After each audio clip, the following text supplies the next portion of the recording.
వారందరూ చాలా hard working ఉండాలి. వాళ్ళు రిలాక్స్ అవ్వకూడదు. లీడర్ని రిలాక్స్ చేయాలి, మీ బాస్ని రిలాక్స్ చేయాలి.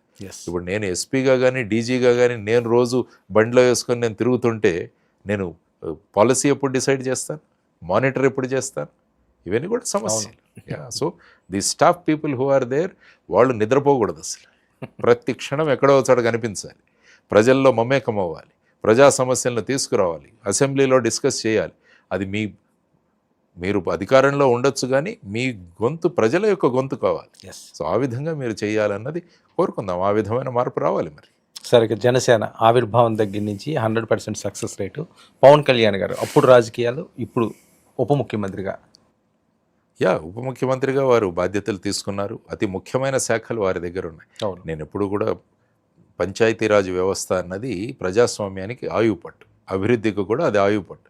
కాబట్టి అటువంటి అతి ప్రాముఖ్యమైన శాఖను వారు తీసుకోవడం. సార్, మీరు ఆయన దగ్గర ఉన్నప్పుడు కూడా పంచాయతీ రాజ్ శాఖ గురించి డిస్కషన్ వచ్చిందండి? జనరల్గా డిస్కస్ చేసుకునేవాడు. పంచాయతీలు అన్నవి చాలా ప్రధానమైన, అంటే మా ఇంటరాక్షన్ చాలా తక్కువ, కానీ అగైన్ రూరల్ వ్యవస్థ అన్నది చాలా ముఖ్యమైనది అన్నది ఈవెన్ ప్రచారంలో కూడా వారు మాట్లాడిన అంశాలు ఉన్నాయి. తర్వాత పర్యావరణం, ఇది కూడా చాలా ముఖ్యం. పర్యావరణం మనం దాన్ని సక్రమంగా చూసుకోకుంటే ఏమవుతుందని మనం ప్రతిరోజు చూస్తాం. బ్రీతే కదా సార్, అది అంతే కదా, బ్రీత్ ఆగినట్టే. పర్యావరణం కాపాడుకోకపోతే మన శ్వాసలో కూడా ఈ పర్యావరణం ఉంటుంది. మనం చేసే ప్రతి పని కూడా పర్యావరణానికి సంబంధించి. కాబట్టి ఇటువంటి అతి ముఖ్యమైన శాఖలు వారి దగ్గర ఉన్నాయి. సో ఆ దిశగా వారు. తర్వాత వచ్చేసి అటవీ శాఖ. ఇది కూడా చాలా ముఖ్యం. ఎందుకంటే ఏ రాష్ట్రంలో అయితే అరణ్యాలు బాగుంటాయో, ఫారెస్ట్లు బాగుంటాయో, ఆ రాష్ట్రంలో బయోడైవర్సిటీ అన్నది ఉంటుంది, ఫ్లోరా ఫౌనా అన్నది డెవలప్ అవుతుంది. కాబట్టి ఇటువంటి ముఖ్యమైన 3 శాఖలు వారి దగ్గర ఉన్నాయి. తర్వాత వచ్చేసి I think pollution control board, అది కూడా ఉన్నది ఆయన దగ్గర.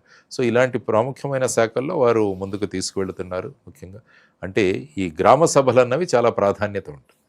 సో ఐ థింక్ రికార్డ్ స్థాయిలో ఆయన ఒకే రోజు 13,000 గ్రామ సభలను ఏర్పాటు చేసి I think world book of రికార్డ్స్లో కూడా వారు. మీకు ఏమనిపించింది సార్ ఆ రోజు పవన్ కళ్యాణ్? ఎందుకంటే నేను ఎప్పుడు కూడా గ్రామాలతో ముడిపడి ఉంటాను.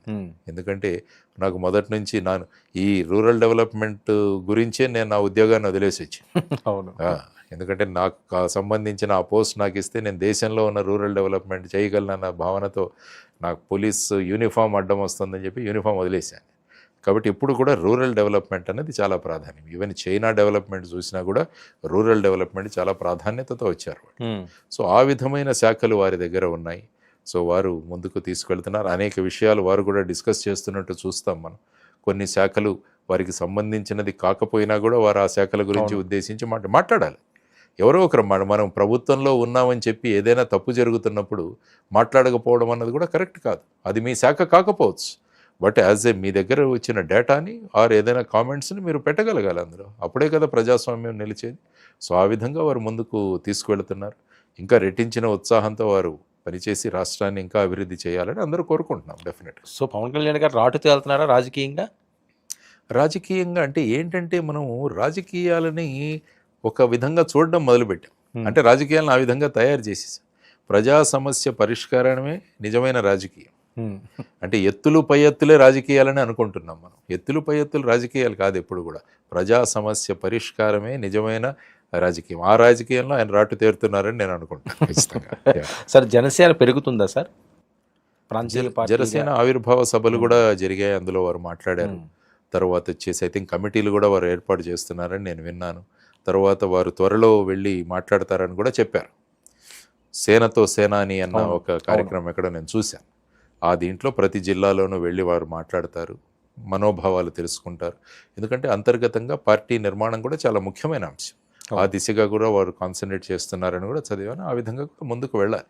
కూటమిలో ఉండొచ్చు కానీ ఒక పార్టీగా దాన్ని బలోపేతం చేయడం కూడా పార్టీ నాయకుడి యొక్క ముఖ్యమైన కర్తవ్యం. కాబట్టి ఆ దిశగా వారు వెళుతున్నారని చెప్పి కూడా తెలుసుకోవడం జరిగింది.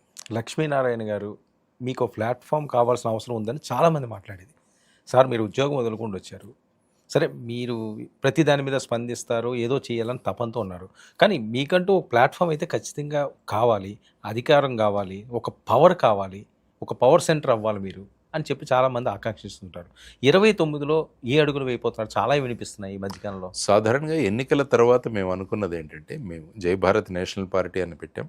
1.5 సంవత్సరాలు ప్రభుత్వం యొక్క పాలన చూద్దాం. ఎందుకంటే కొత్తగా వచ్చిన వారు కానీ కూటమి ఏ ప్రభుత్వం అయినా కూడా ఒక సమయం కావాలి రాష్ట్రాన్ని ఒక గాడిలోకి తీసుకురావడానికి కానీ వాళ్ళ సో డిసెంబర్ వరకు మేము అనుకున్నాం. ఆ తర్వాత ఇష్యూస్ గురించి మాట్లాడుతున్నాం. ఈ మధ్యలో ఒక ప్లాట్ఫామ్ దిశగా మాట్లాడలేదు ఇంతవరకు, కానీ ప్రజా ఇష్యూస్ని మీడియా ద్వారా మాట్లాడుతాం. కాబట్టి 1.5 years తర్వాత మళ్ళీ పార్టీ పరంగా అన్నీ సమీక్షించి ఫైనల్గా పార్టీ ప్లాట్ఫామ్ నుంచి ఏ విధంగా ముందుకు ప్రధాన తీసుకెళ్ళాలి. పార్టీల నుంచి మీకు పిలుపులు వస్తున్నాయని చెప్పి ఎక్కువగా వినిపిస్తుంది. అది మీడియాలో వినిపిస్తుంటారు అంతే, అది పెద్ద ఇప్పుడు ఏం లేదు. అసలు వెళ్ళే ఆలోచన లేదు. ఎందుకంటే ఎలక్షన్స్ అన్నవి జరుగుతున్నప్పుడే ఈ పార్టీలు ఎప్పుడు కూడా ఎలక్షన్స్ గురించి ఆలోచిస్తుంటాయి. కాబట్టి ఎలక్షన్స్ నియర్ బైలో ఏమీ లేవు ఎక్సెప్ట్ లోకల్ బాడీ ఎలక్షన్స్. అందులో పార్టీ బేస్డ్ కాకుండా ఇండివిజువల్ బేస్ మీద జరుగుతాయి, ముఖ్యంగా సో విశాఖే లక్ష్మీనారాయణ గారు అంటే ఏంటంటే ఇప్పుడు ఒక పార్టీ బేస్గా మాట్లాడుతున్నాం కాబట్టి మొత్తం రాష్ట్రం అన్నది 2 రాష్ట్రాలు అన్నది ఒక పరిస్థితి. మీ ఆకాంక్ష అయితే అదే కదా ఎక్కువగా, ఎందుకంటే అక్కడ ప్రజలు ఆదరించారు, Yes. వాళ్ళు 2.5 ఆదరించారు, లక్షలు ఓట్లు వాళ్ళు ఇచ్చారు ఆ మీకు. విధంగా ఓట్లు వేశారు. కాబట్టి వాళ్ళ ఆకాంక్షలను కూడా నెరవేర్చాల్సిన బాధ్యత కూడా మా మీద ఉంది. కాబట్టి ఈ ప్లాట్ఫామ్ మీరు ఏదైతే మాట్లాడుతున్నారో ఆ ప్లాట్ఫామ్ గురించి ఖచ్చితంగా త్వరలో వస్తాం. ఆ ప్లాట్ఫామ్ గురించి ఏ విధమైన వ్యూహంతో మేము వస్తాం.